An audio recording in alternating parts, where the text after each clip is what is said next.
All right. 1, 2, 3.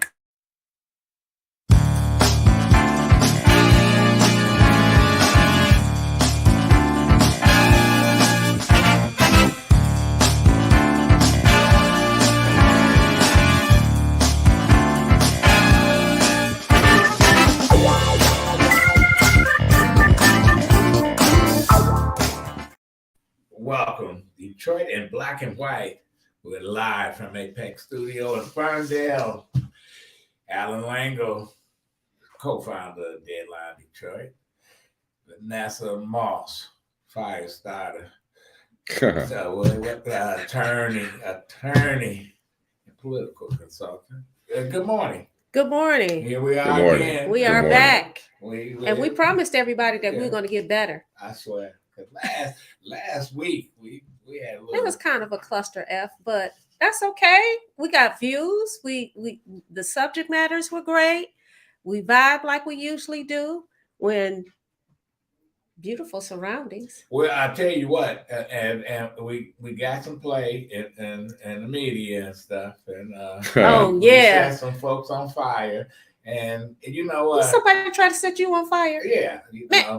Don't hate the player. That's right. Don't hate the player. That's right. Hate the game. Because when you want to play with fire. Let's play with fire. Lying motherfucker don't have a quote on me, but that's all right. You're referring to the owner of 910 AM. Yeah, he's full of shit, and he had to backtrack. But you know what? We're gonna move forward. Absolutely. And we gotta. We're gonna have a great show today. Absolutely. There's no question. Let's start off. Yeah, we've got. Let's mention who some of the people. Okay. We have some great guests. We're bringing Mike James back because we had some technical issues. Plus, we got a lot of folks, a lot of listeners.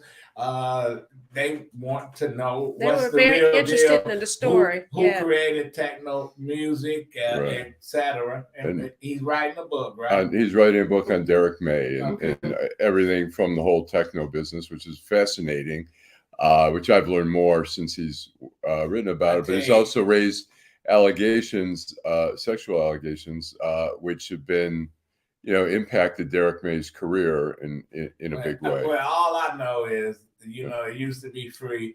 Used to be house music. I hated it. I love house. I was a house head. But you know what? Still a house head. But it's popular. People come from all over the world. So we'll talk about that. Keith Johnson, former president of Detroit Federation of Teachers. When we get Keith on, I want to know, why did the damn school board turn down $1 million over there, Cooley? Yeah. Cooley been empty for almost 15 and years. Have you been over there? I was over there maybe about 3 weeks ago because, everybody knows I practice, but I'm a street attorney, so I had to go over there to see a client. It looks terrible over there. It's terrible. They'd rather have it empty. I guess they're tearing down the whole Southwestern. Yeah. But I'm going to tell you, Matty Maroon and them tried to buy that building. They would not sell it to them.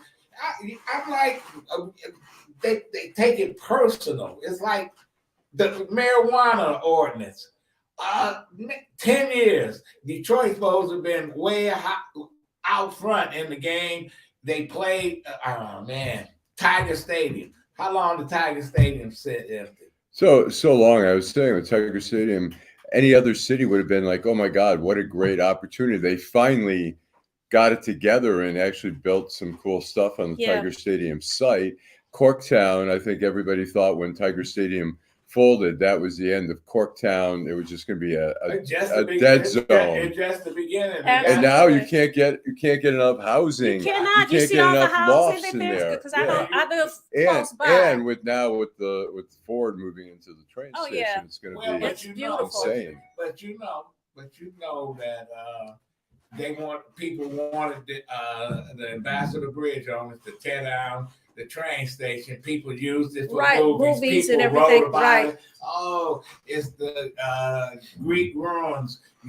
Took tours through there. They found dead bodies in there. But you know what? It's there. I remember working on a city airport project. And when I worked for Coleman Young, people fought. I mean, they destroyed the neighborhood over there because we can't have an airport. I remember when Midway was just a little bitty airport in a little dumpy little area. Now, have you been to Midway? I have. You see all the development and stuff, and you go to city airport, and it's. But you know what? Sometimes people can't see beyond what's in front of them. Sometimes people can't see long-term goals. I'm one of those people who believe in short-term goals. I want to work on something short-sighted because people can become overwhelmed, and people are just very short-sighted. So, but Detroit, I get it. But the wonderful thing about all the things that you're talking about is you did do something. There is some construction there at the old Tiger Stadium. The Ambassador Bridge, the train station, it's housing. I go over there and eat over there. I mean, it's just new hotels. Have new hotels. You even have shopping over there. You have a doctor's office over there. You have a whole lot of things over there. Espresso place, bars, the whole nine. But when we get the city back together, and it's a process. It's taken a while. It took over 50, 60 years for the city to get in the shape that it got in. Until we get shopping. It's like the Black Lives Matters protest. I had no problem with that. But you know what I had the problem with? All they wanted was fucking paint the street down on Woodward. I say you supposed to have an agenda. Then you had the old activists mad at the young brothers and sisters. That's they crazy. Mad. It was crazy. So all they got out of that was paint Black Lives Matters in the street.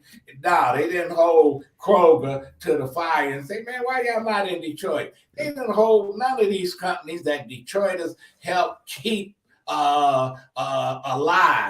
But yet, you know what? I guess people were satisfied. Yeah, I can go down on Woodward and see Black Lives Matter. Well, I was going to say, didn't get a shit. You know what bothers me? The warehouse district. It took 10 years to build that up. We had the soup kitchen, we had the rhinoceros, we had some of the great, we had we had some amazing stuff out there. And then I left town, and then they were supposed to build the casino there. They raised everything. They destroyed something that took 10 years to build up, and now it's a dead zone again. And the city had to pay. Right. And the city had to pay. So yeah, listen, I don't know what we be doing in this city when you got folks that come and say, I can do this, I can do that. I remember Magic Johnson came and said he wanted to put the theaters. And the Arch administration said, you gotta spend, the city can't give you any money. You gotta bring it all. But yet you want to give the Illiges corporate welfare. I'm glad you brought. I'm glad you brought. I guess we'll get to outrage, soon. But yeah, speaking of that, did you guys see that Rashida Tlaib and Sri Thanadar went down and protested against the Illiges getting what we call corporate welfare? How do you guys feel about that? What do you feel about that? We've talked about that. What bothers me is that, first of all, there are stadiums, arenas in this country that are privately financed. Absolutely. San Francisco with the Golden State Warriors, it was I think a $1.4 billion. Bill Davis. Yeah, totally financially, private. Bill Davidson and the Palace, I think that was 90 million or something like that. Totally. The Illiches got about $400 million with the caveat that they developed. And they did nothing. It's been very minimal. And now out of nowhere, suddenly it's like, we want to develop this. Well, no, you already promised to develop it. And now we need, and then Stephen Ross, I think, is involved now. Now they want $800 million. It's like, it's like there's other people out there. But you can't give a neighborhood organization $100,000, but you can get these assholes who got $1 billion. My charge is this. We have our representatives in Congress protesting it. What in the heck is city council doing? Nothing. Their feet need to be held to the fire because they're the ones that's going to say yay or nay. And unless and until people really say, you know what, this is not what we want. We've given you guys money in the past. You have not delivered.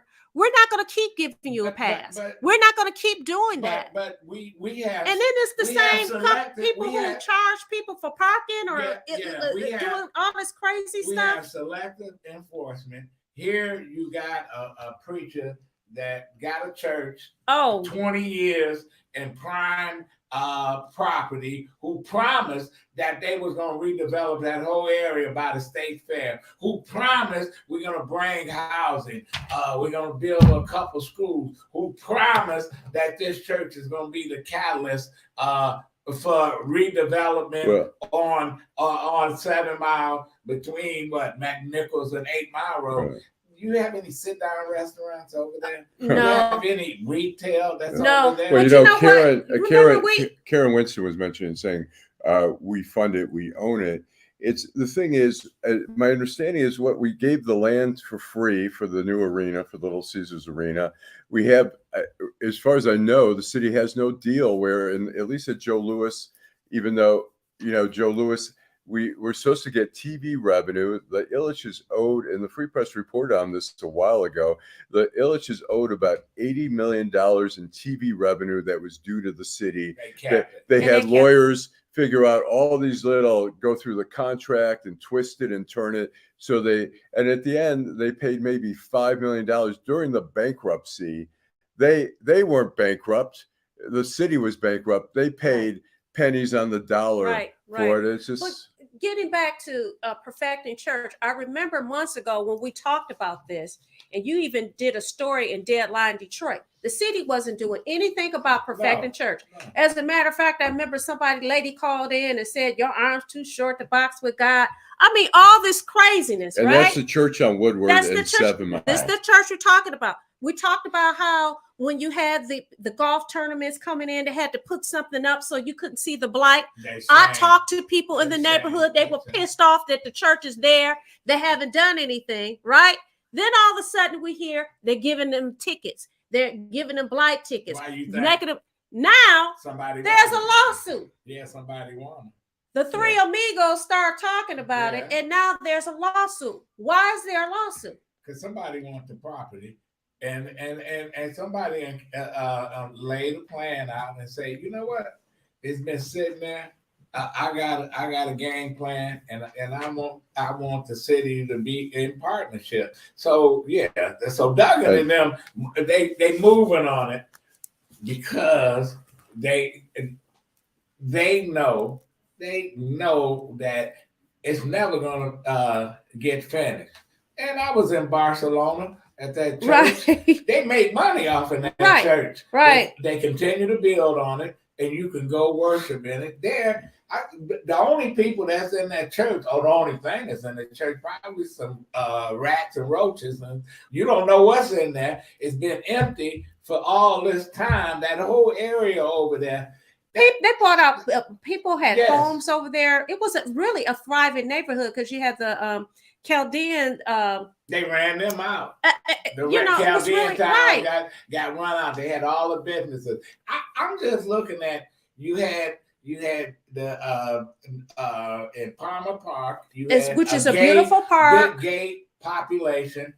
The city ran them out because they oh man, I can get it. That's another story. Yeah. The Chaldeans, they ran out. Grandma said, but a big building. You know what? We're trying to save a couple of dollars. Let's close the state fair. State fair kept that whole area over there. Blood kept coming through there. Right. But that's what we do. I think we're gonna need to take a break. This is Detroit in Black and White. I'm Adolph Mongo, Venessa Moss, and Allan Lengel. All righty. I'm Wayne County Treasurer Eric Sabri. There are payment plans available to help save your property. Visit our website at treasurer.waynecounty.com or email us at taxinfo@waynecounty.com for further information. We're here to help. Homeownership We got one more. One more. One more commercial. Homeownership opportunities are rising in the city of Detroit, and there's a house out there that's right for you and your family. You don't even have to worry about credit or getting a loan. You can win a house for as little as $1,000 and pay for the renovation cost as you go. It all starts at buildingdetroit.org and the Detroit Land Bank Authority. Our auction and Own It Now programs offer a variety of houses and neighborhoods all over the city of Detroit. These homes are in desperate need of repair and new ownership. You can begin by going to our interactive map and detailed property listings to find the right fit for you. It won't be easy, and renovation costs are not cheap, but our compliance team is there every step of the way. We will help you track your progress and connect you with local discounts to save you more money. We have already sold more than 15,000 homes in the city of Detroit, and our inventory is shrinking fast, so you don't want to miss out on this wonderful opportunity. Start your home buying journey today by visiting buildingdetroit.org. Well, I was about to say is they need to go and take a page out of Eric Sabree book, because every time we have him on the show, I learned something new. The treasurer's office has gone out of their way to save people's homes from being foreclosed. Right. They have gone out of their way, even if it was in foreclosure. As they should. But the thing is this, people need to take advantage of it, because one of the things that he talked about is federal funding. If people don't take advantage of it, that money goes back to the federal government. So people, complain about things that are not happening, and how, people aren't getting help. But you have the Wayne County Treasurer saying, we got this program, we have this program, we have that program. Listen, take advantage of it. It is, I think, March 31st. Okay, let's go to your outrage. Oh, my outrage of the week is, I was reading a story about two libraries, the main library, and then there's a second library in Colorado. The libraries had to close down because of methamphetamine exposure. People were going in there doing their drugs, and in the bathrooms, in the public facing bathrooms, so much so that they were talking about how these chemicals were coming through the vents and everything. So they had to close down. Had to close down these libraries. They even had some librarians, and there was one librarian. She said initially she was very resentful that she had to go around, basically play security there in the library. I'm outraged that, this is a place we were talking about earlier, how people use their phone and Google, but people still go to the library. There is a digital divide, especially here. People go to the library so that they can use the internet. People go to the library so they can do research, and to find that you're going to have to, their public dollars has to be used to do this cleanup. And you have people who are working, who love working in the library to serve as security. I think that's a doggone shame. I was really outraged by that. And that ties into the story of an Airbnb where a 2-year-old died. Because somebody had used crystal meth in the Airbnb. And law enforcement and medical technicians got to be real careful. They were doing drugs over at that Starbucks on Mac. Mac and Woodward. Exactly. So it's that's my outrage. That's terrible, because I'm a library lover. The Detroit Public Library I was at maybe about a month and a half ago, and I walked in with a mask, and when I sat down, there was nobody within probably 15, 20 feet. And I found it a little weird is that security guards with walkie-talkies were walking around, every 10 minutes or so, walking up to people and saying, "Excuse me, you've got to put your mask on." It felt very, it took out that warm library feel when they're like patrolling and, with actually security guard outfits on. But you got a different situation. So what's your outrage? My outrage, we're seeing the banks, and I don't know if everyone understands what the banks are. I've tried to, get a grasp of it, but we have the Silicon Valley Bank. that had, and the FDIC only insures up to $250,000. We have all these bank too. Yeah, we have all these big companies that had money in there that wasn't insured. And so they decided to bail out. And the question really becomes, you have Greg Becker, who was the CEO of the Silicon Valley Bank. They saw it coming. What was happening was that, interest rates were rising. When interest rates rise, people tend to back off a little bit, particularly big investors. They don't want to borrow money. They never use Dan Gilbert doesn't reach in his pocket in all the Hudson's building. He borrows money. He gets funding. He gets tax breaks. When the interest rates go up, some of these investors back off. So they started backing off. They weren't borrowing money. They were, in fact, taking out some of their money out of the bank. And what happened was the bank didn't have enough money to give them their money. So they had to sell off some of their bonds and stuff at a loss because they needed the money. And eventually, when the reports came out that the banks were losing money and stuff, people said, I better get my money out of there. And things went crazy and they had to shut the bank. The problem is we see another bank in San Francisco right now where all the big banks, Bank of America, all these banks that had gotten bailed out in 2008 are saying, okay, we're each going to put $5 billion of our money. They're not giving it to them. They're doing it as a depositor. They're not getting any special rates.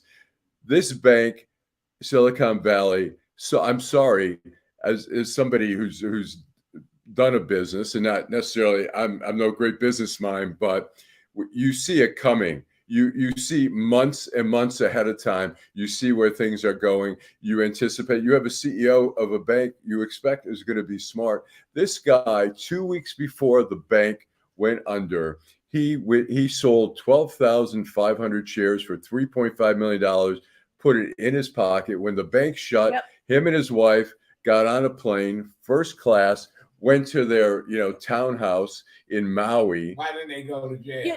That's the problem. They got little Leroy going to jail for taking $50. But you know what's so for doing a stick up. You know what? What if all the guys who are doing stick ups said, hey, let's get together and let's decriminalize stick ups and let's just make it a fine. So if you get caught robbing 7-Eleven, you'll just get fined and stuff. But these guys are robbing real money. They're robbing the federal, which would be a federal crime. But you know what's so hypocritical is that this very same guy was fighting back against regulation. He didn't want the federal government, the DIDE Act. He did not want the federal government in his business, right? But the same federal government saved you. Now, my question is, when I saw that this happened, do we go back to, hey, you saw one, then you see the next one? Are people going to start back putting their money under the mattress or in the closet behind televisions? That kind of thing. Because they only. Because you know what?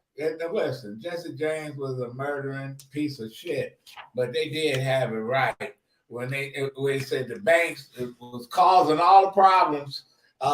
Taking people farms and you know what? It was like legalized stuff, and they've been getting away with it. And they got away with it. In 2008, we had the banks were the ones letting out these subprime loans. And people don't remember what subprime loans were. Basically, Detroiters remember them. You had, they take these working class people, people maybe working as a cashier at a supermarket. And they'd say, just lie on the application. We're going to give you a $500,000 home. Just give us your $40,000. All you got. Empty your bank account. Give it to us. And you're only going to have to pay $1,000 a month for the first month. Then, after the second year, you're going to pay $3,000. So suddenly, guess what? They can't afford it. They lose the house. The bank kept the 40 grand. The properties for a while back then were kept escalating. So the bank not only kept the 40 grand and they had the payments, $12,000 in payments, but now they had a home that was worth even more. It was such a fraud perpetrated, and then it collapsed. And then what happened was all these homes that people were paying $600,000 for. Like I did some fraud stuff at the Washington Post out in Virginia. These townhomes that people people couldn't get homes quick enough.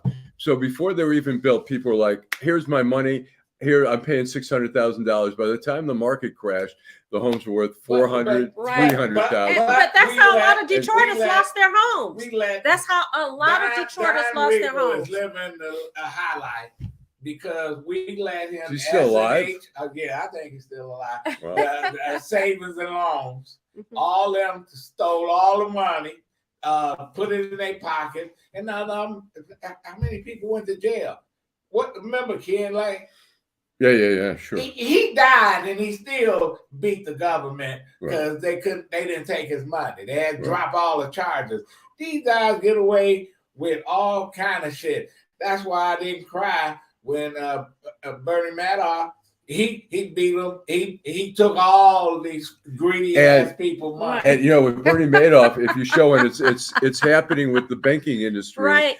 The regulators are not doing their job. And you see Bernie Madoff, what happened, you know, if I watched a documentary where there was a guy at another firm, an investment firm, and the bosses said, find out what Bernie Madoff's doing, reverse engineer, figure it out, and let's offer it. So he reverse engineered, and he said, this is a fraud. He went to the SEC, and the SEC was like, he went again to the SEC. The SEC went to talk to Bernie Madoff. Bernie Madoff bullshitted them. They did a shitty job. And finally, after 5 years, you know, the guy said, I've been telling you guys. I saw that same documentary. He bankrupt so many people, and he happened to fuck with the wrong folks. And that's why he went to jail. That's the only reason. But to your point is that regulation failed. And when you have people with big bucks like this guy of Silicon Valley, right? You have a lot of people support him. He goes and testify. He goes up on the Hill and testify. He has lobbyists. They all have lobbyists. We don't want this. We don't want this. But yet they can rob the public because guess what? The federal government bailed them out. That means that we, the people, bailed them out. And you know what? We was talking about auto plants here in Detroit, and every time it seemed like Chrysler is every 5 years somebody pimped Chrysler. Chrysler had more. Chrysler's called Stellantis now, right? It's like Elizabeth Taylor. It's had Elizabeth Taylor, more marriages. Wait a minute. Chrysler had more pimps than Iceberg Slim, but it should have failed. When it failed, the federal government bailed out Chrysler, and guess what? They sold it. It's like you give me money to save my house and shit. I say, well, thanks, Allan, Venessa, and then I take the money, then I sell a house. I'm walking away with your money and the money I've got. That's exactly what happened. Yes. That's exactly what happened. So do we trust the banks or what? We don't trust the banks. I'll tell you what, the banks, the auto industry, GM, Ford, Volkswagen, those people have perpetrated crimes. They knew, like GM with the ignition locks and stuff like that. They knew about it. These people do a calculation. They say, okay, we're not going to say anything. We know it's fucked up. We're not going to say anything. But when, and we'll get a few lawsuits. We'll get some lawsuits. Deaths, we can afford that. But we can't, and they do everything to hold off on recalls. And people try to save their jobs and say, well, I don't want them to know that I screwed that up. And so there's a criminality at a level. And they let these people die. Ford did. Absolutely. Before they was forced to make changes. And so did General Motors. And you have people crying in Washington, less government. Well, in certain instances, we need more government. And what's happening is that, how they get away, and the Republicans do this a lot, where they'll be like, okay, IRS or whatever, we're not going to fund the IRS. There's not going to be enough investigators. So there's not going to be as much fraud, and people are going to get away with a lot more stuff because we're not funding it. Same thing, ATF. We're not gonna give them as many agents to crack down. We're gonna take a break. We're gonna continue the conversation. Detroit in Black and White. We have some Texas about the public library. You know, they had missing money and all kind of stuff. The second floor in the main library is closed. So they got some issues. I didn't know about that. We'll be right back. Detroit in black and white. I'm Wayne County Treasurer Eric Sabri. There are payment plans available to help save your property. Visit our website at treasurer.waynecounty.com or email us at taxinfo@waynecounty.com. Nearly 30,000 vacant lots all over the city of Detroit are for sale right now. That's right, nearly 30,000 vacant lots are available now, starting at just $100. The lot next to your house or the lot down the street. Make it yours today in just a few simple clicks. Find out if it is available by visiting buildingdetroit.org. At the Detroit Land Bank Authority, side lots are just $100 and neighborhood lots sell for $250. You can apply and pay online today by visiting buildingdetroit.org. And if you don't see the lot you're looking for, call our offices. Our phone number is 313-974-6869. Again, that is 313-974-6869. We have already sold more than 21,000 vacant lots to Detroit homeowners. Make today your turn by visiting buildingdetroit.org. All right, here we are right back. All right, let's bring on the doctor. There's a doctor in the house. The professor from Wayne State University. There's a doctor in the house. Good morning, everyone. Hello. Good morning. Good morning. Morning. Welcome to Detroit in black and white. Name? I don't want to butcher your name. So my name is Cynthera. Cynthia? Yes. Okay, that's a great name. Listen, you on the front line in the community. We got all kind of issues in Detroit, and what is the number one issue that we should be concerned with in our community? Health issue. Unfortunately, they are so connected and everything's so convoluted. Even when you look at how environment, neighborhoods, finances impact health. So that's a compact question. So there's not necessarily one issue per se, but one of the things that myself and my colleagues were looking at was trying to help people in their lived experience be as healthy as possible. So that was one of the things that we recently addressed with a book that we just published, talking about how we as healthcare providers can have a better patient-provider relationship with those individuals in urban communities to help them really work well with the resources that they have. And we already know that resources are low, but instead of constantly being reminded of what we don't have, trying to maximize the things that we do have. I mean, unless you have a magic wand that can remove people from their environment, you really have to work within their resources to help them improve their health the best way they can. So that's kind of the angle that we're working on. What are some of the bigger challenges that you see in terms of actually getting decent health care in the city?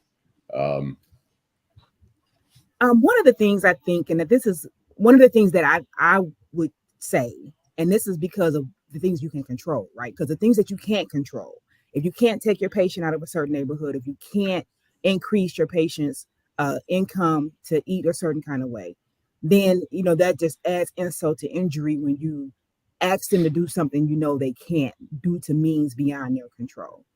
So I say the one thing that we can do better is really, as from a provider standpoint, is really understand the lived experience and really understand the neighborhoods that we go to work in and really take the time to investigate what other resources or partnerships that we can have to help improve the health of our constituents.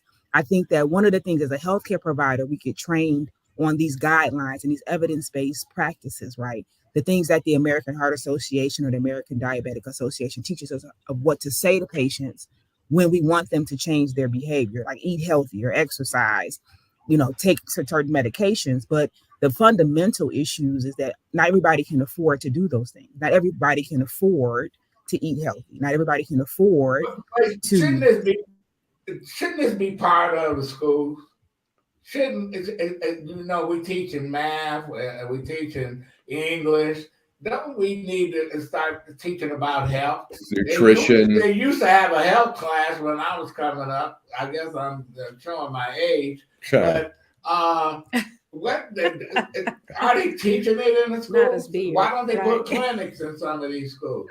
Well, there are clinics in some of the high schools. Some of the healthcare systems do have clinics right inside of the schools for better access.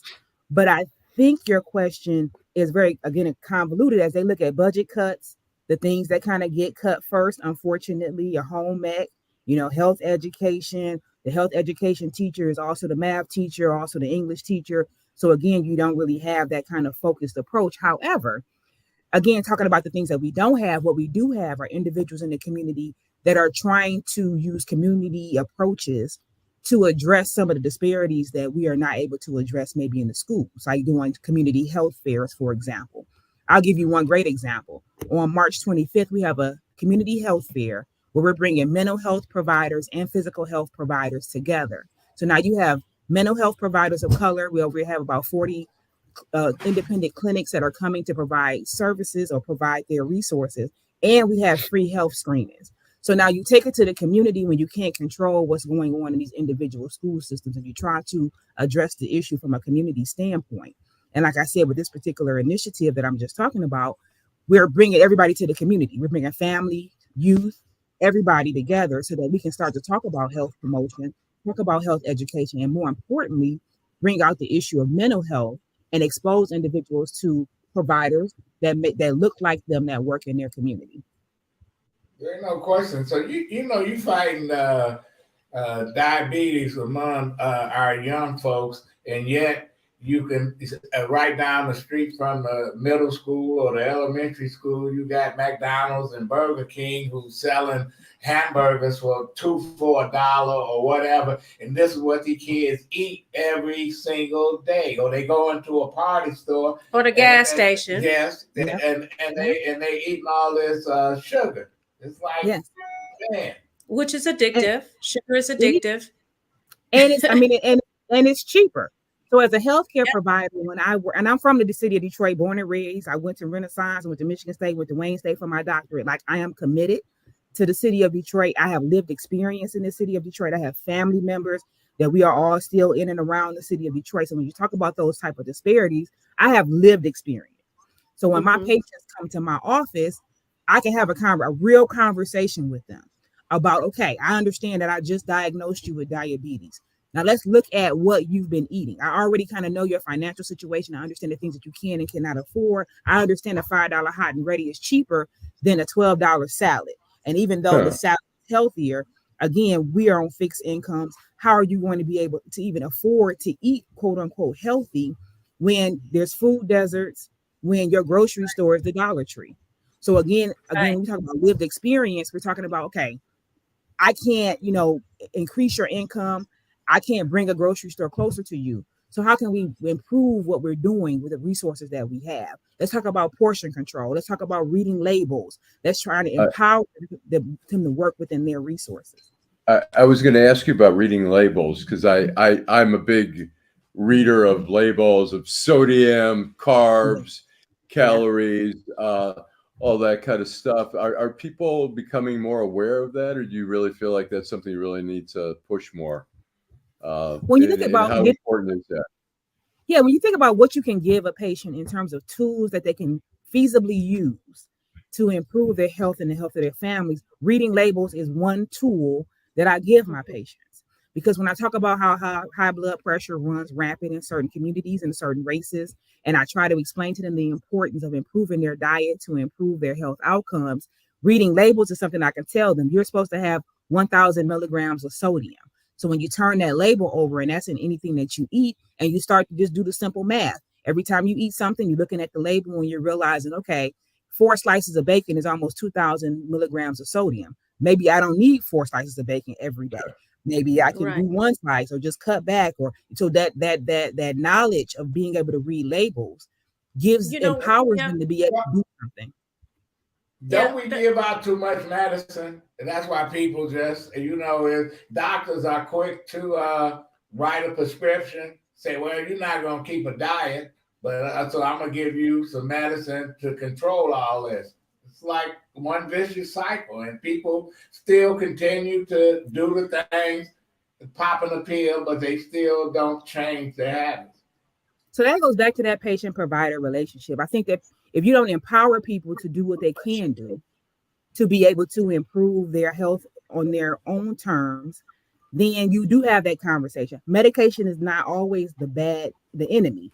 I mean, if you have diabetes, your body is not producing insulin, and you need something to help you with that.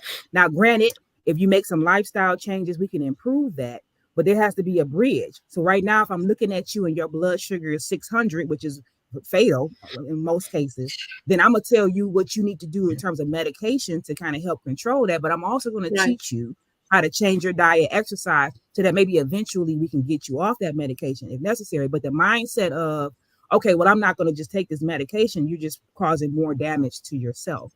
So again, hypertension, diabetes, I mean, these are killers of definitely the minority communities. And so if you are looking at, not being able to immediately change your lifestyle, the medication can be a bridge to help you achieve your goals.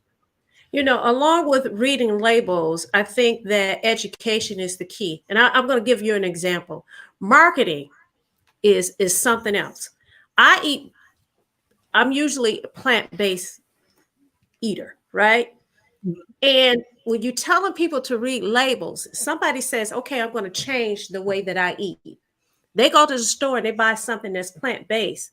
People need to be educated and know that they market as plant-based. It is plant-based, meaning that it was produced in a plant, not that it's actually plant-based food. I think that it's very important for people in our community to also be educated about marketing, because everything that you see that says that it's healthy, in fact, it's not. Well, plant-based is like a lot of stuff is fried. The Impossible Burgers, it's manufactured in a plant. The Impossible Burgers, a lot of times the fat content is higher than a lean hamburger. Well, Dr. McNeill, we're gonna have to have you back on the show. Yeah, thanks so much. You know what? Because this is a serious issue, especially with our young folks. And I remember as a kid, you can count the number of obese students in the school. Now it just got out of control. We got them in our family, we got them our neighbors, and these kids are no exercise in the schools. So we got to have you back. Thanks so much. Yeah, thank you, Dr. McNeill. Thank you. Fascinating. It was nice to have another lady in the house. Yeah, no questions. All right, so now we have Keith Johnson. I wanted Keith, former president of Detroit Federation of Teachers. Good morning, Keith. We got Keith. Hey, how you doing? All right. Let's see. We can't hear you. It's on your end. It's not over here. He's muted. You're muted. All right. All right. Can you hear me now? Yeah. Absolutely. Yeah. We can hear you. Okay, good. Good morning, everyone. Allan, Venessa, Adolph. Good morning. Good morning, Keith. What in the hell is happening with the Detroit School Board? Am I missing something about the Cooley High? They don't want to take $1 million. It's not just because all of us, and this is not the first time that they've been presented with selling Cooley High School. What the heck is going on, Keith? Okay, it's not just the $1 million that they were offered, and I'm going to share with you what's been shared with me. The comparison was made with when this same group took over Durfee, which is right behind Central High School. Right. The difference is that Durfee was never vacated. Durfee remained open and simply transitioned, moving those students into Central High School. Right. Cooley High School is 95 years old and has been closed now for 13 years. Conservative estimates say that in order to make it usable would require about between $8 and $10 million, because the infrastructure within Cooley High School is just completely gutted. And so what the school board was looking at is not only the ability to pay or $1 million for the facility, but are you able to make the economic commitment to invest in the facility so that it does not just become another eyesore like it is right now. And so that was, to my understanding, the primary reason was that this group was not able to make So the what they gonna financial do with it? commitment. Right. So what they gonna do with it? I think one of two things is going to happen. Either it'll end up getting sold to an entity that has the funds on hand to invest in the restoration of the facility, or it's going to end up being torn down. You know, Yeah. Cooley Demolished. it's a magnificent structure, but you also have to remember Cooley has two buildings. There's the big orange building that is the main body of Cooley, and then there's the addition that we built on the Cooley back in the 70s. So it's not like you take one piece of it; you've got to take the entire parcel. And well, you know what? We're gonna have to have you back on, Keith, and we're gonna have to get an update on what's happening with. Well, I do want to ask Keith a question very quickly. Keith, so you have the inside information. Don't you think that it would have been wise for them to give people the information as to why we didn't take this deal? You have the inside track, but I think that as citizens, especially the people who live in that area, they need to be advised of that. I agree with you, Venessa. I think that the school board would have been better served to itemize the reasons that they did not want to go on with the sale. Because, like I said, Cooley's been vacant now for 13 years. And of course, the urban miners have come in and done their damage to the facility. And then on top of that, there's just the elements that have deteriorated Cooley. And so what you really want to have, if somebody's going to purchase that, if I'm a school board member or any other type of owner, I want to know that you're going to be able to use this as something more than just a tax write-off, that you're actually going to be able to. Can you get us a board member, Keith? Can you get us a board member? Oh, I'm sure I can. Let's talk this week, and you know what? We're gonna have you back on, and because your ears is to the ground, right? And you know what's all the time. Yeah, there's no question. Keith Johnson, former DFT president. We'll be talking to you real soon, Keith. Thanks, good seeing you, Keith. Thanks for supporting. All the time. To have you back on. Okay. All right. I got your back, and it ain't way back. That's right. Well, thank you. We're gonna take a break. The Detroit in Black and White, Allan Lengel, Venessa Moss, I'm Adolph Mongo. We'll be right back. I'm Wayne County Treasurer Derrick May. There are payment plans available to help save your property. Visit our website at treasurer.waynecounty.com or email us at taxinfo@waynecounty.com for further information. We're here to help. Homeownership opportunities are rising in the city of Detroit, and there's a house out there that's right for you and your family. You don't even have to worry about credit or getting a loan. You can win a house for as little as $1,000 and pay for the renovation cost as you go. It all starts at buildingdetroit.org and the Detroit Land Bank Authority. Our Auction and Own It Now programs offer a variety of houses and neighborhoods all over the city of Detroit. These homes are in desperate need of repair and new ownership. You can begin by going to our interactive map and detailed property listings to find the right fit for you. It won't be easy, and renovation costs are not cheap, but our compliance team is there every step of the way. We will help you track your progress and connect you with local discounts to save you more money. We have already sold more than 15,000 homes in the city of Detroit, and our inventory is shrinking fast, so you don't want to miss out on this wonderful opportunity. Start your home buying journey today by visiting buildingdetroit.org. Revolutionary in media. Okay, welcome back. Adolph Mongo, Allan Lengel. Why don't you introduce our next All right. guest, Do you want to bring Greg into the studio here? Our next guest, hey, Greg, how are you? Our next guest is Greg Stejskal. Greg served as an FBI agent in Michigan for 31 years. He retired as the head of the Ann Arbor office. He's done a lot of different cases, and Greg is also a columnist for for another website I have called ticklethewire.com, which reports on federal law enforcement. And Greg has just authored an interesting column about the agents, about the politicalization of the FBI and how some agents have bought into the Donald Trump, really falsehoods there. Greg, what's as you observe from the outside of the Bureau now, what were you thinking when you saw like some agents didn't want to do the raid down in Mar-a-Lago and stuff like that? What was going through your mind as you thought about that? It was it was both frustrating and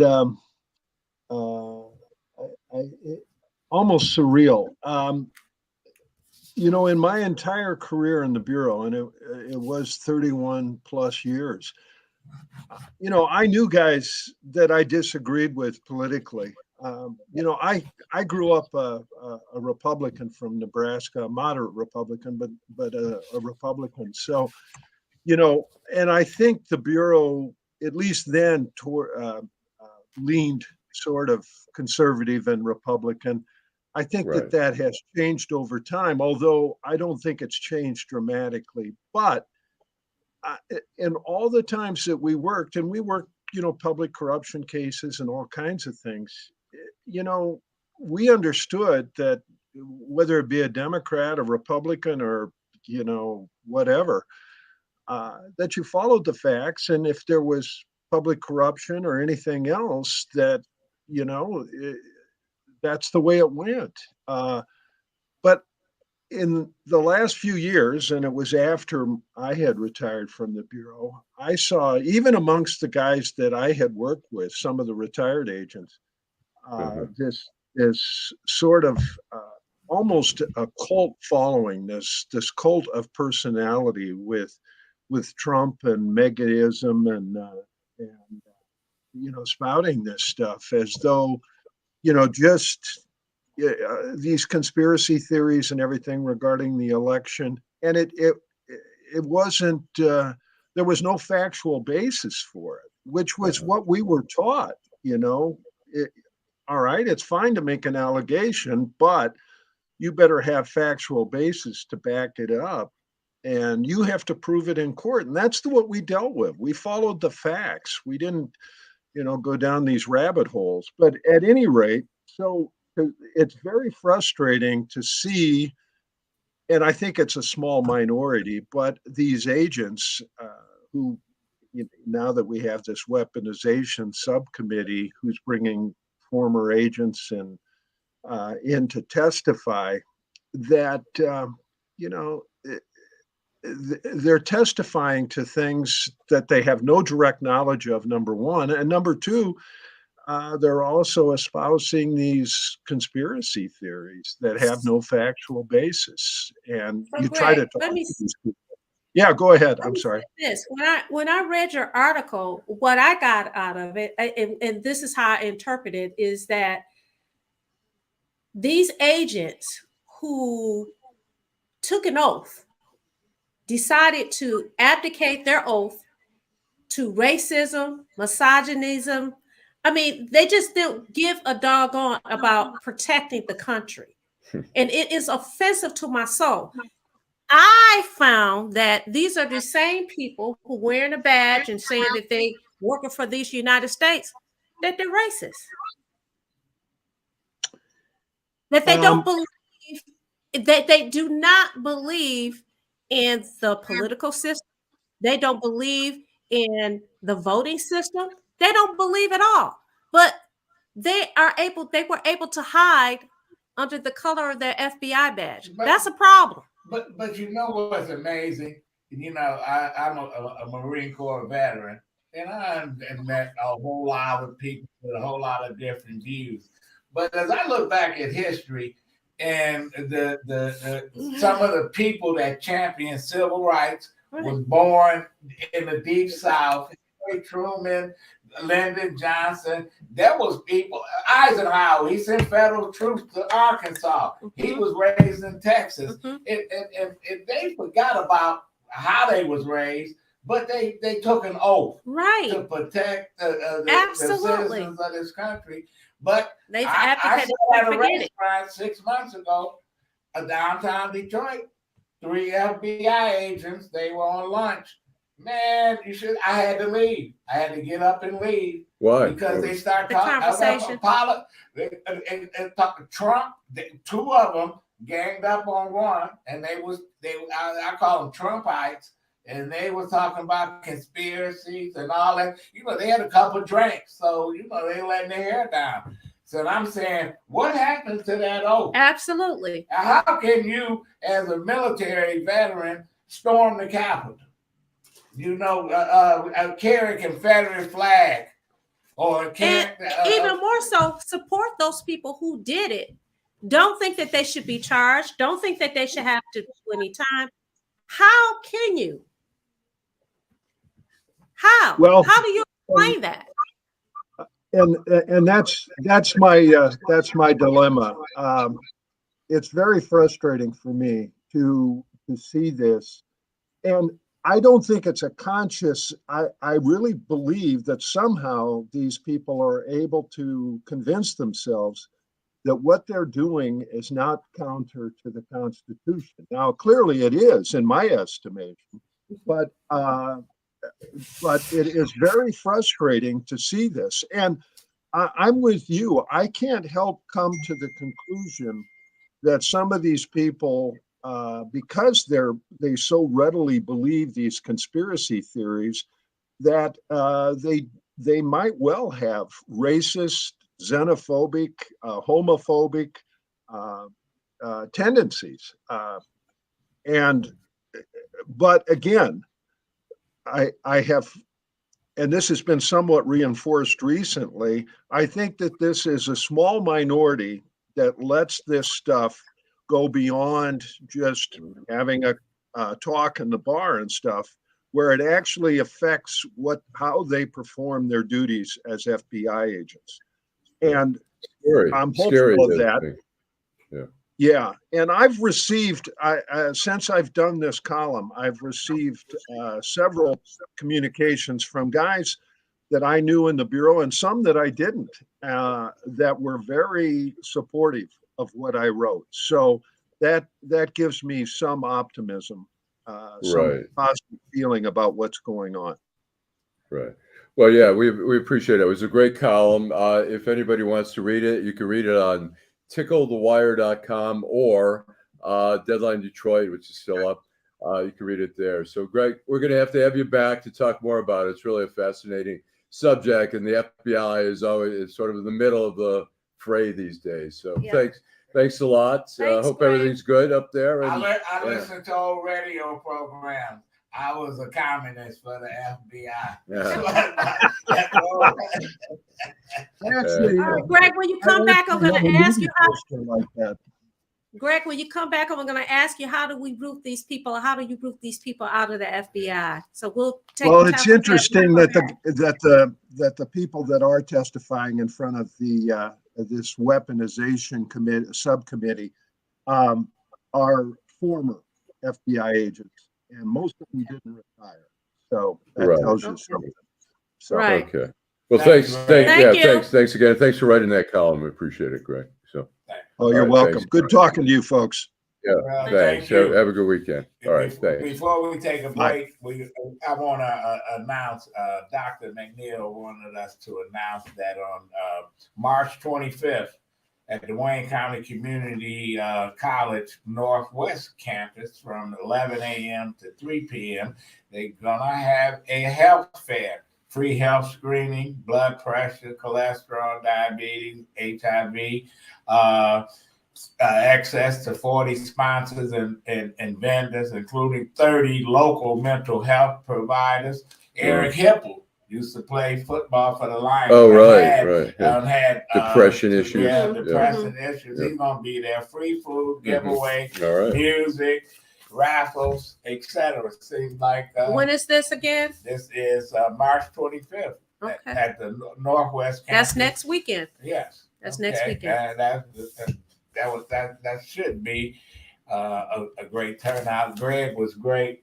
We're going to take a break. This is Detroit in Black and White, Allan Lengel, Venessa Moss, I'm Adolph Mongo, and we're going to continue the conversation. We're going to have Michael James back up. You know, we had a little technical situation last week, but he generated a lot of interest in his upcoming book. He's talking about techno music and some other things. We'll be right back. I'm Wayne County Treasurer Eric Sabri. There are payment plans available to help save your property. Visit our website at treasurer.waynecounty.com or email us at taxinfo@waynecounty.com for further information. We're here to help. Little clip. Nearly Whoops. Okay. Nearly 30,000 vacant lots all over the city of Detroit are for sale right now. That's right. Nearly 30,000 vacant lots are available now, starting at just $100. The lot next to your house or the lot down the street. Make it yours today in just a few simple clicks. Find out if it is available by visiting buildingdetroit.org. At the Detroit Land Bank Authority, side lots are just $100 and neighborhood lots sell for $250. You can apply and pay online today by visiting buildingdetroit.org. And if you don't see the lot you're looking for, call our offices. Our phone number is 313-974-6869. Again, that is 313-974-6869. We have already sold more than 21,000 vacant lots to Detroit homeowners. Make today your turn by visiting buildingdetroit.org. All righty, we are back. We're going to bring Michael James into the studio here. Michael, let's see if we can get him on here. Hey, why there he are is. you starting shit, man? Why you starting shit? Right. I thought I was the only one that's supposed to I start. thought you said I'm the I thought you said I was the stuff starter. Michael, can we hear you? Oh. No. Oh my goodness. All right. It's on you this time. Hey, Michael, we can't hear you. Uh-oh. We're going to have another. All right. What did we... It's not us, it's him, because you can kind of hear him. All right. We can kind of hear you. We can kind of hear you, Mike. But we can't hear you very well. Do you remember what you did last time to make it work? Or do you want to... Maybe if you do it through your phone. I sent you a link. Why don't we... Yeah. Why don't we... we want to talk about. All right, let's see if we can correct that. In the meantime, Michael, can you hear us? Raise your hand. Can you hear us, Michael? Okay. All right, we can't hear you, but we're going to work on it. Is there something, Joe, we can do here to make it happen?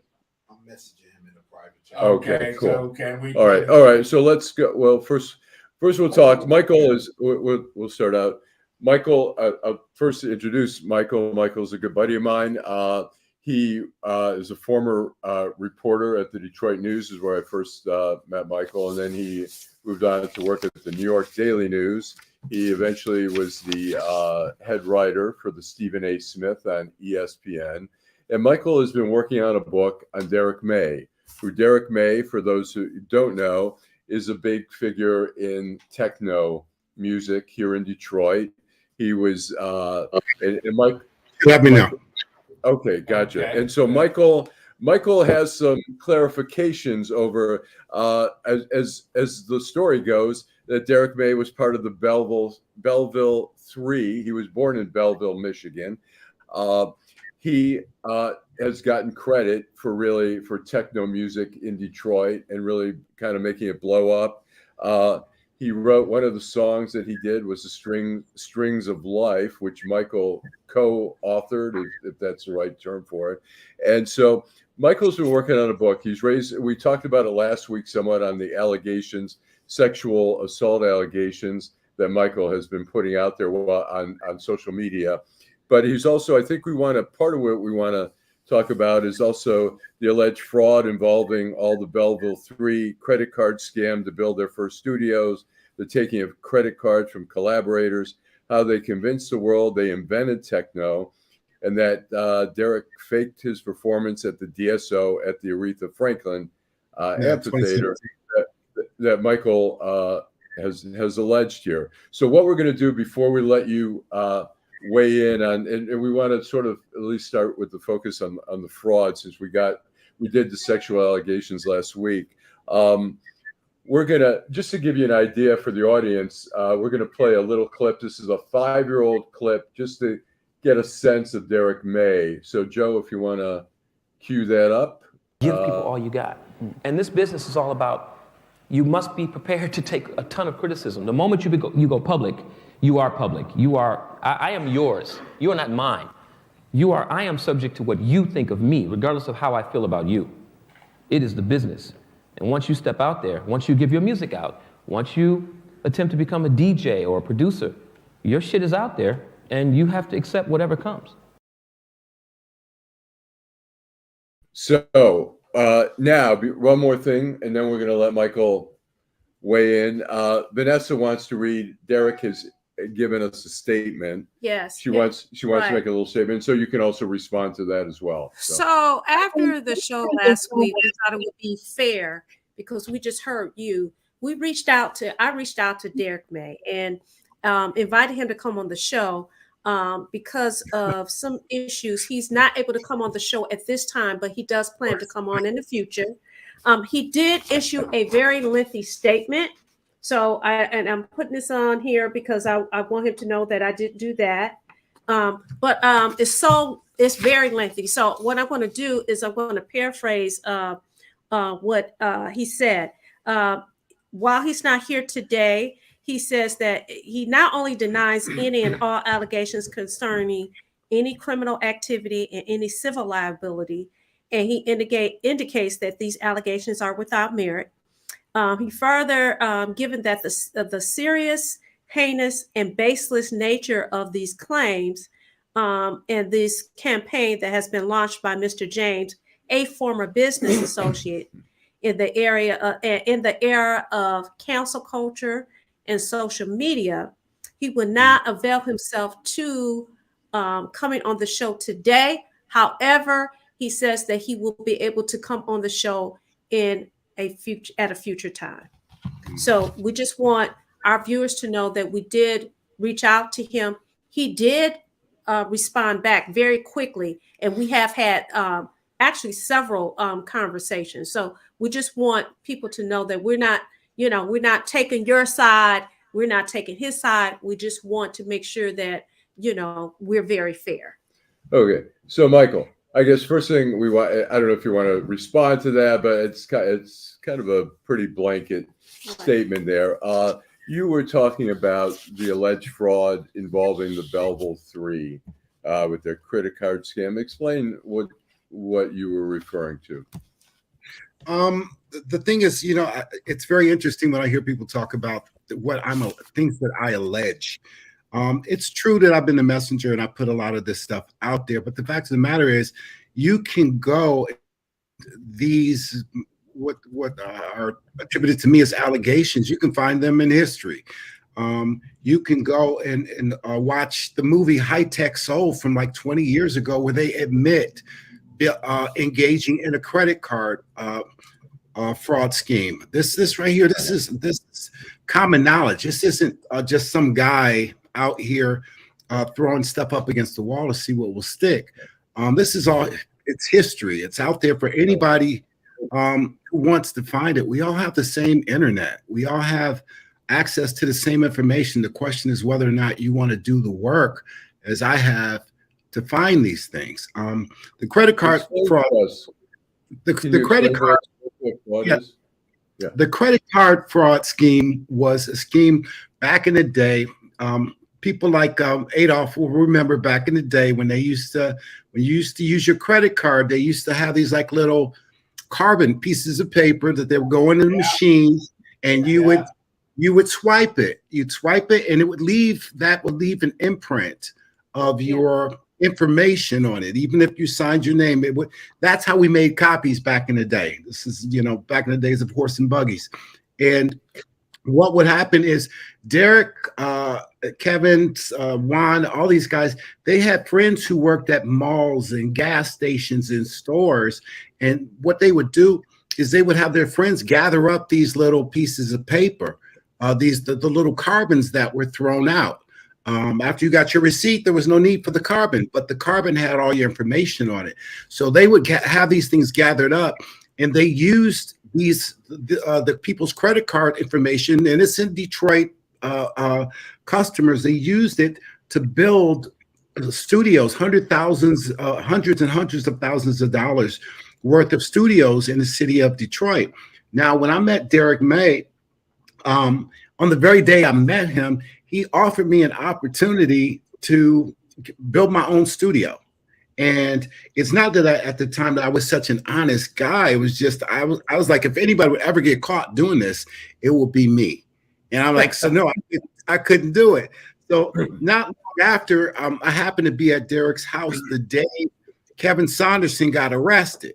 Because what would happen is once you could, this was also back in the time where if you ordered something through FedEx or UPS and it arrives and it was under $10,000, all you had to do was sign. You could just sign for it and no ID, and you could get it.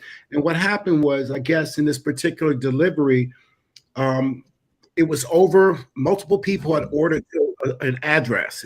They didn't live there. You just kind of go sit on the porch and wait for the UPS guy to come. And Kevin didn't see all the Crown Victorias and undercover cars out front. Sure. And as soon as he took delivery, he got arrested. And I was at Derrick's apartment when they came to arrest Derrick. It was the Secret Service Department of Treasury. And they arrested all these guys and they all got busted on this credit card fraud scheme. That's how all of their equipment was bought in the early days. And even recently, when you saw, there was a movie, a documentary done by Detroiter named Christian Hill called God Said Give Them Drum Machines. God didn't give them drum machines, he gave them credit cards. And they even had to acknowledge that because of me, they had to acknowledge that in the movie that these guys built their studios early on with stolen credit cards. Go ahead, Venessa. So, of course, I'm playing at devil's advocate here. So at the time, you said that he offered to, he said, ask you to build your own studio. So yeah. Immediately I'm thinking, okay, so you knew they were doing this. You were complicit, right? Because you knew what was going on and you were still associating with them. No, you were doing business with them. No, it wasn't doing business. This was I'm trying to tell you, this was the very first day I met Derrick.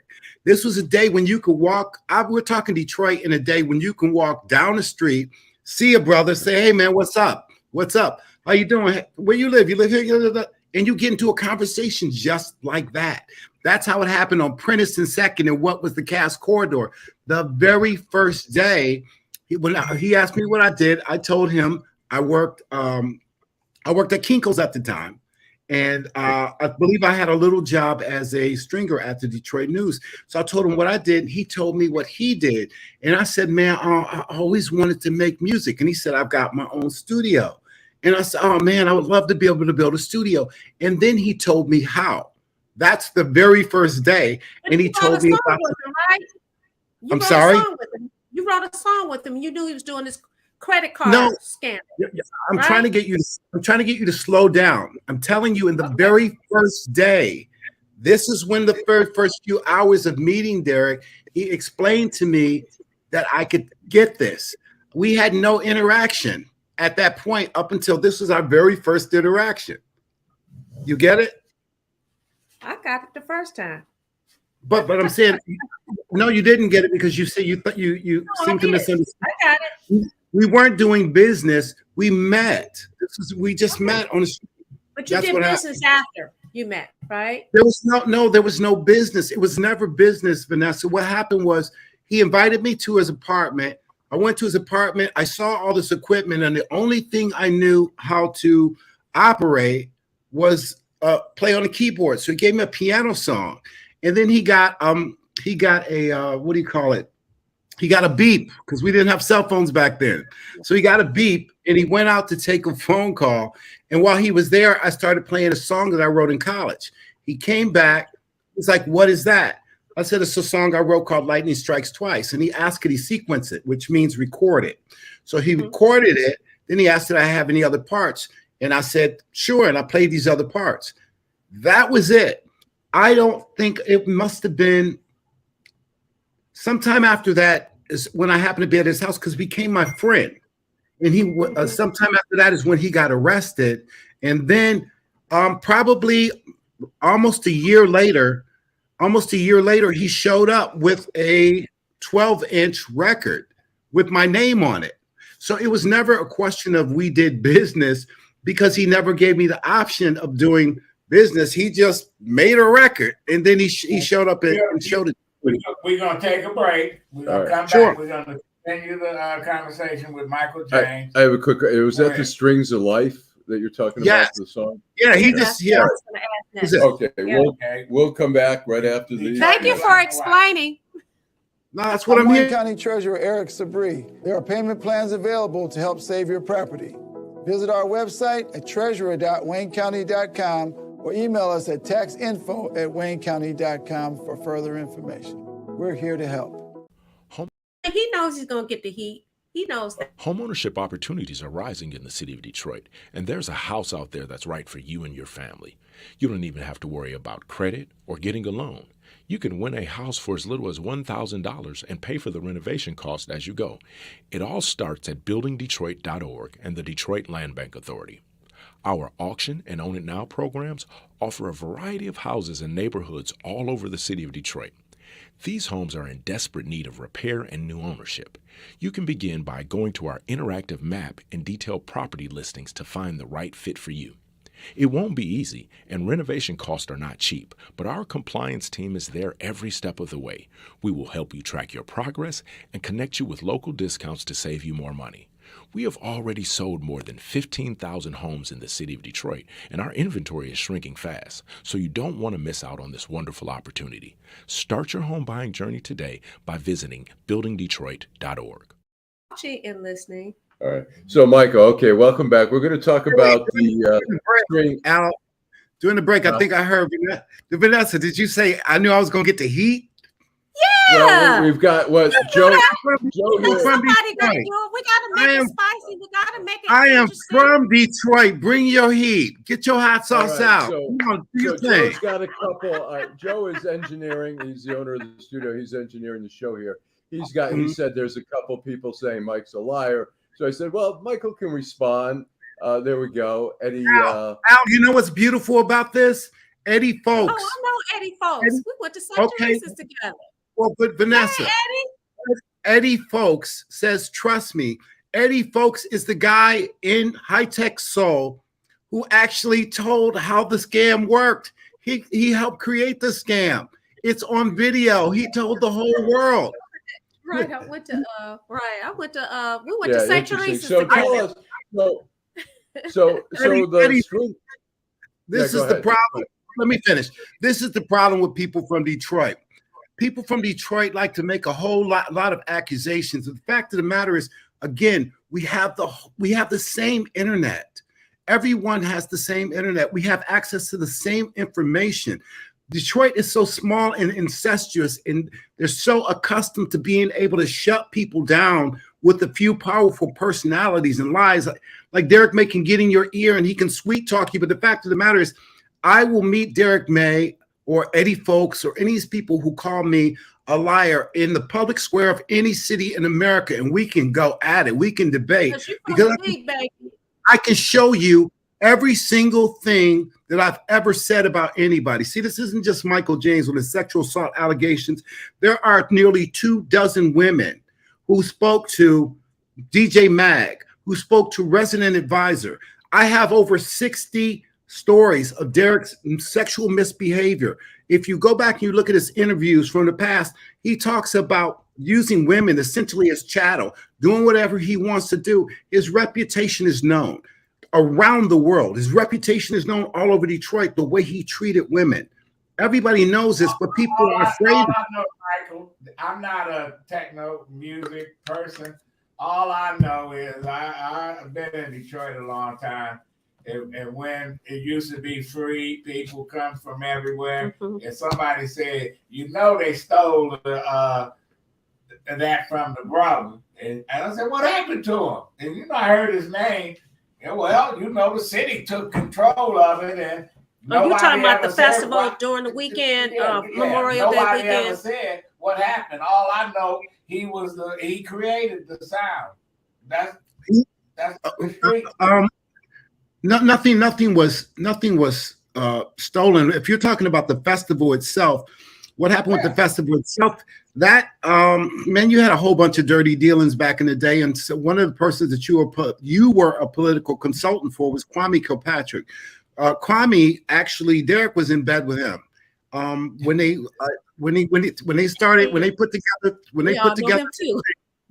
Derrick, yeah, you buried some bodies, as Kwame did.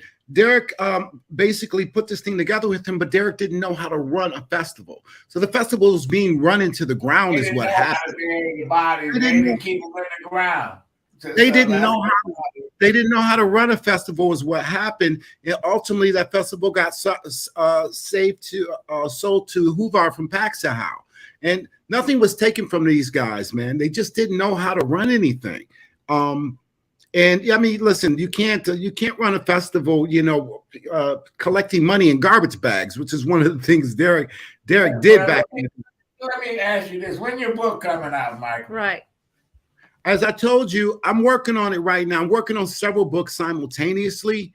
So you will know. I think people want to read this book, because you got people riled up. You know how to push the buttons. And if you came on here and everybody agreed with you, then I say you don't have shit. But it's not about being agreed with.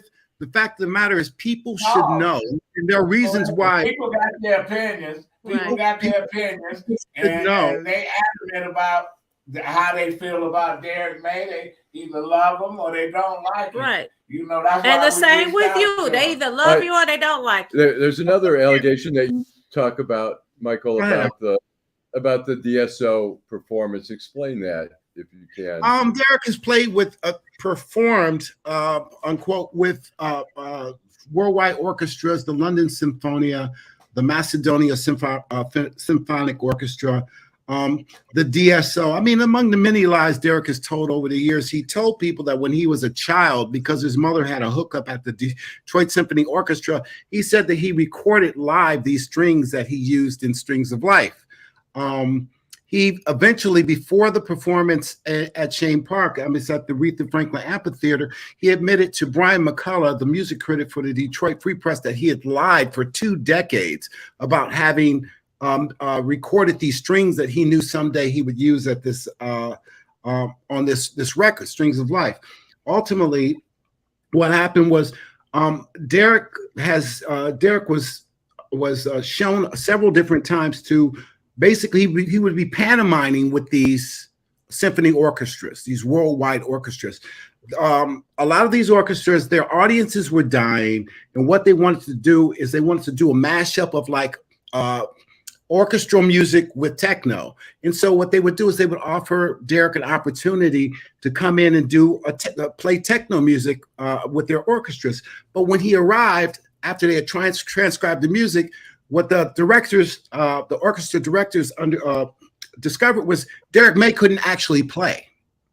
So what they did was they allowed him to do what he called some sound design. So they gave him like a little mixer where he could turn the sound down until he could find a sound that wouldn't mess up what they're playing. And then he would basically be pantomiming. And that's what he did in the at the performance in Detroit with the Detroit Symphony Orchestra. All those people are sitting there. The spotlight is focused on him, and he wasn't even actually playing. And wow. This is basically we actually got one of the Macedonian Symphonic Orchestra director admitted to it when he was called out on it. He was like, "Well, he did sound design, but you guys are sitting there paying your hard-earned money, going there watching a guy with all these keyboards around him, watching the spotlight on him, and he has never, ever been able to play a keyboard. It's just a fact." Wow. Crazy. Well, Michael, we're running out of time here, but thanks so much. I always love talking to this guy anyways, even just privately. Vanessa, I got time 8 days a week. I got a phone number. Call me. All right. All right. Well, thanks so much. We're making the show interesting and spicy. It's interesting subject. Thanks a lot, Michael, right. and we'll have you back again. Thank you, Adolph. I appreciate it, brother. Okay, thank you. Take care. Have a great weekend. Thanks so much. Well, I tell you that he got up and around. Yeah, there's a lot of people. Yeah. I got him. I mean, it's a fascinating.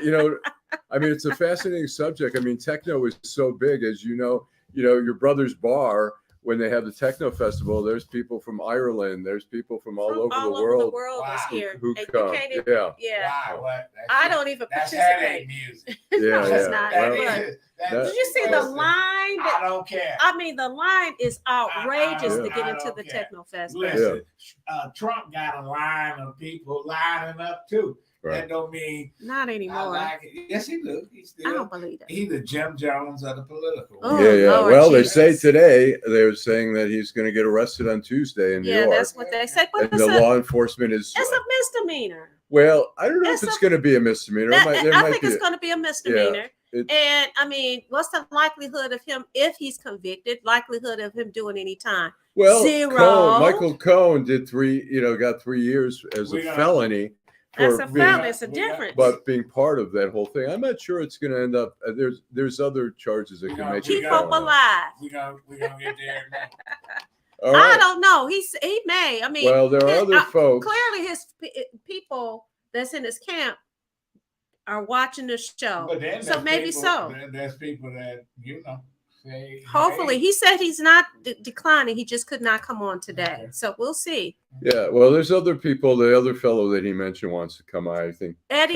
Mentioned and said he wants to come on. Go back. He probably don't recognize me, but we went to St. Teresa's together. Oh, really? All righty. Then they closed it down. Yeah, they closed the school down. They did. I had nephews to go there. Oh, okay. Yeah, but Catholic school. All right. A bunch of propaganda. So should we be as bold as to try some phone call or? Oh, we can. We can try. If people want to call in, we're still working out the things with the phone call here, but we if we can put the phone number up if anyone wants to call and talk. So, anyways, so other than that, what we're gonna do? You know what? We had started out. I didn't do my outrage. Oh, that's right. You didn't. What's your outrage? The outrage is the Democratic Party in Michigan. The outrage is that, listen, they just, their biggest base, their biggest supporter, we got no Congress people. You know what? Who's running for the Senate now? Nobody of color. I'm Hill sorry. Harper, I understand. Isn't Hill Harper running for Debbie Stephanopoulos? He not even. Listen, he need to stay right back in California. You said no people of color. He lives here. Oh yeah, right. He does. He lives here. He lives in the Boston Edison area. That he has a business downtown Detroit. We the biggest hoes in the state, in the country. Don't call me a hoe. Because the city is all they let. We got people that just move here. They get elected mayor. They get elected this. They get elected that. Whatever happened to homegrown folks? Well, I can't go to Livonia. I can't go to Grosse Pointe and get elected after living there 6 months and shit. But listen, he could run for Congress. You don't have to live here to run for. You don't have to live in the city to run for Congress. You don't even have to live in the district. The Democrats have seemed to anoint it. We don't even know who the field of candidates are going to be. Yes, we so do. How do you call the Democratic Party out? Well, Alyssa Slotkin, they've already. How do you call them out? You don't even know who's running. It's very premature, sir. Alyssa Slotkin is already there grooming her. And that's true because I've gotten emails from her text messages. And they're trying to clear. They're trying to clear the path. That's right. The question becomes, we've talked about this before. Should Debbie Stephanopoulos step down early so that maybe they could put someone like Gilchrist? But she's not. But you know what? That's her choice. Not. And most people don't do that. Some do. She's run for office. She's put in, as you know, look, it's not easy running for office when you win, but, I guess the question becomes, does she want to, change the dynamics here. But right now they're grooming Alyssa Slotkin. So here's the deal, though. So even though we know that she's running, here's the deal, though. We've had people talk about, and you've heard us. We talked about it over and over again. No Black representation, right? Except for John James, which is John James in Macomb County. He does represent, which is suspect. So the question becomes, and I think this is really where he was going. I was just messing with him. Oh, you can mess with me. I do it all the time. I don't have a problem with doing it. Well, the problem is we don't have anybody of color that's running for Senate. We're gonna take a last break, and we're gonna come back and wrap it up. This is Detroit in black and white with Venessa. She's throwing all kind of bombs. Moss and Allan Lengel. Because I am the bomb. Okay. Okay, I made off Mongo. Be right back. I'm Wayne County Treasurer Eric Sabri. There are payment plans available to help save your property. Visit our website at treasurer.waynecounty.com or email us at taxinfo@waynecounty.com for further information. Homeownership opportunities are rising in the city of Detroit, and there's a house out there that's right for you and your family. You don't even have to worry about credit or getting a loan. You can win a house for as little as $1,000 and pay for the renovation cost as you go. It all starts at buildingdetroit.org and the Detroit Land Bank Authority. Our auction and Own It Now programs offer a variety of houses and neighborhoods all over the city of Detroit.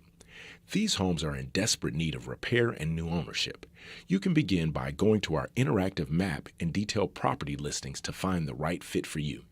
It won't be easy, and renovation costs are not cheap, but our compliance team is there every step of the way. We will help you track your progress and connect you with local discounts to save you more money. We have already sold more than 15,000 homes in the city of Detroit, and our inventory is shrinking fast, so you don't want to miss out on this wonderful opportunity. Start your home buying journey today by visiting buildingdetroit.org. Okay, what great. Was they saying? Absolutely. We back. All right, we are back. That's what we're saying. back in the studio. We're gonna wrap this up. We're gonna do our final thoughts. Ladies first. Venessa. So final thoughts. No, I work. No, I'm a lawyer. No, I do juvenile work. I have a problem. I've talked to you guys about it. This is a problem. You know what? Good leadership there has to be accountability. Over there, 1025 East Forest, they're tearing down the old juvenile building as well as the clinic. I understand that there's a plumes of smoke coming into the building. There was no notification that went out to the people that live over there. There's affordable housing right in front of the building. There's a school over there. Plymouth Congregational Church has a charter school over there. There's senior citizens. That is a problem. Federal Reserve, they might be okay. But what about asbestos? What about the venom? What about the safety of the people? And on top of everything else, we had a sexual allegations against a 12-year-old that happened in Dickerson's. That's where they're housing the juveniles now.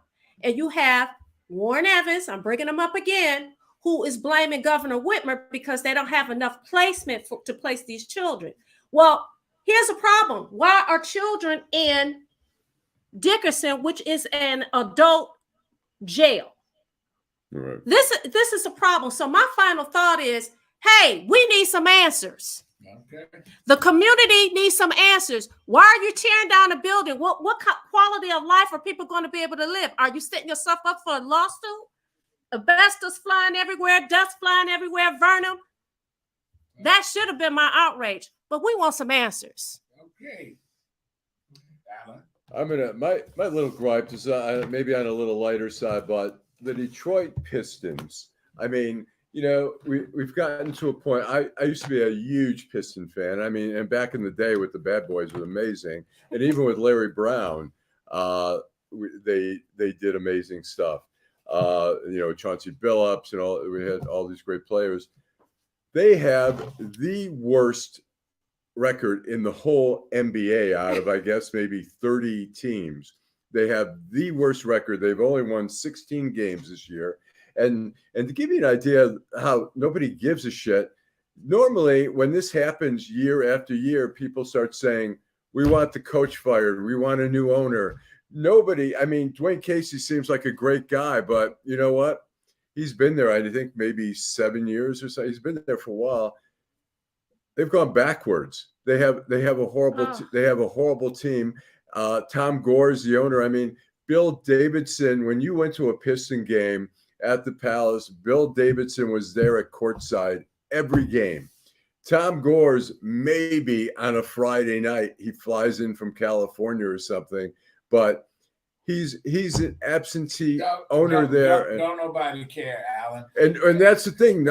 Nobody cares, because any other sport like the Lions, people will be going, fire the coach. The Fords need to sell the team. Here, people don't give a shit. The Pistons is turning into the team that I knew when I was in the 10th grade. I had a playing at Cobo. Yeah, they're playing at Cobo. I wanted to see the Pistons. Me and a friend went to Cobo. I showed my Eagle American press pass. They let us in free. That was a high school pass. Right. So that's what they reverted back. We wanted to see the Boston Celtics. And, you know, Pistons was terrible then. Yeah, and the final thought is, what I was saying about the Democratic Party, I still stand by it. We come a day late and $1 short when we complain about, why we don't have anybody in that race, because you're going to get 25 people going to announce that they're going to be running for Sri Kanadar seat. Oh, you messed up his name. I don't care what it is. He can't speak English. Listen. So I'm looking at the U.S. Senate, and I want to have a choice. Now they handpicking somebody right now, and I don't want her. I want to have a choice. But so you know, in the 13th congressional district, I mean, it's amazing. Sri Thanadar ended up winning because there were so many candidates and nobody wanted to clear the path. It's going to happen again. It's going to happen again. They never talked about the issues. But anyway, this is Detroit in Black and White. About another show. We are feeling our way, and we're gonna get there. And with you, the listeners, we are getting there. We are getting there. Thank you so much for watching. Spread the news. Continue to watch every week. Continue to comment. We did have a phone number, so maybe next week people will call in. All right. And we want to thank Joe Robinson. Oh, yeah. He's the owner of the studio, Apex Studio, who was engineering the show and made sure everything ran smoothly today. We appreciate that, Joe. Well, we here in Ferndale. Funky Ferndale. Off in Woolworth. That's right. So, yeah, okay. All right. Bye-bye. Next week. Thanks very much. All right. Everybody have a good weekend.